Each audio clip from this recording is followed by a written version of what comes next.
Hi, I'm going to read this story called Pinkalicious School Lunch.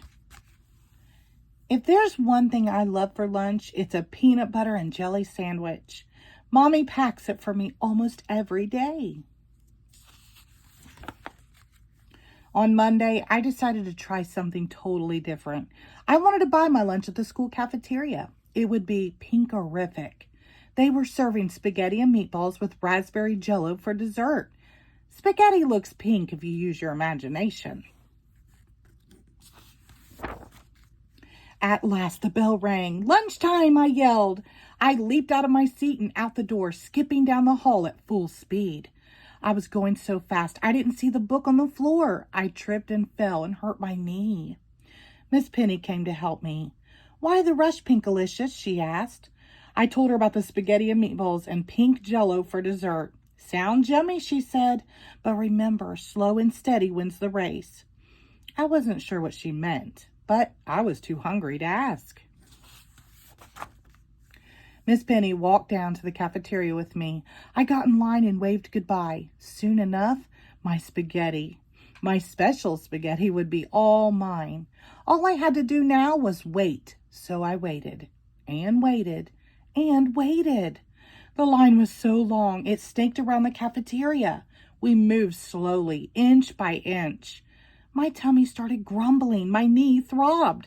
The room was noisier than I remembered. This was taking forever.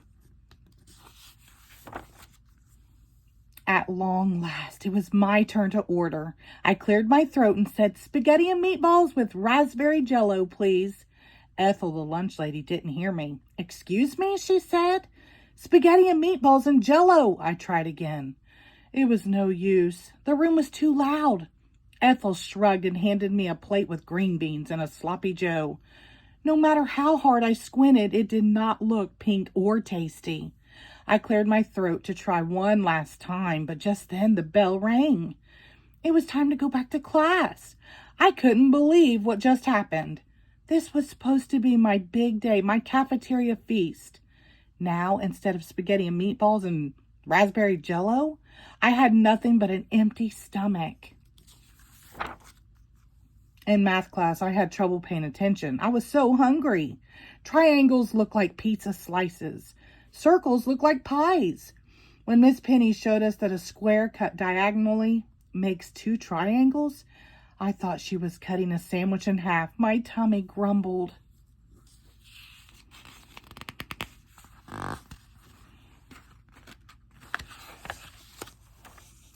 That night, I told Mommy and Daddy about how everything had gone wrong, how I had tripped and fallen, how I had hurt my knee, how it had taken forever to get through the line. And when I finally got there, the lunch lady couldn't hear my order.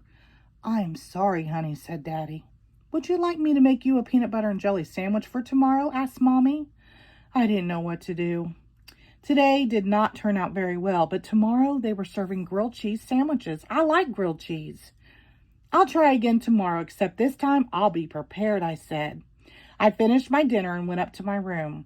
If I was going to actually eat the school lunch, I needed to have a plan. The next day at school, when the lunch bell rang, I pulled out the plan I had made the night before. Step 1, I read out loud, "Watch your pace. Slow and steady wins the race." I made sure not to rush to the cafeteria, and this time I made it without falling or bruising my knees.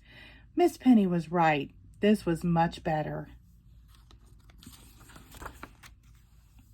At the cafeteria, I got in line and looked around. There were still lots of kids ahead of me. I started getting frustrated, but then I remembered my plan. I was prepared. Step 2, I read, "If the line is long, just sing a song." I began singing to pass the time. I made it through "Pinkle, Pinkle, Little Star," and "Mary Had a Pink Old Lamb," and was just about finished when old Pink Donald, before I realized I was almost at the front of the line. "Are you singing something?" asked Ethel, the lunch lady. I started to answer her, but the cafeteria was so loud she couldn't hear me. That's when I knew it was time for step 3 of my plan. "Is the room very noisy from the lunch eating crowd? Then roll up this plan and speak up real loud," it said. I rolled my plan into a megaphone. I put it up to my mouth and asked for a grilled cheese sandwich and a piece of pie. Huh? Said Ethel. Even with a megaphone, she still couldn't hear me.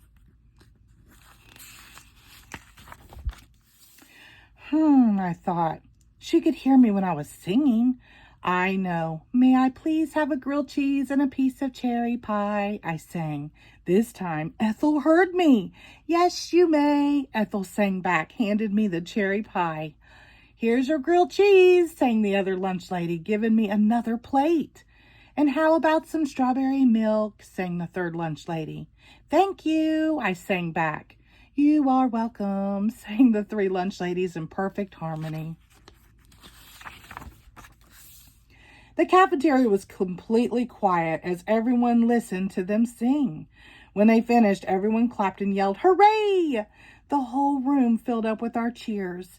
The lunch lady trio took a bow. I sat down and finally got to eat my cafeteria feast. The end. Thank you.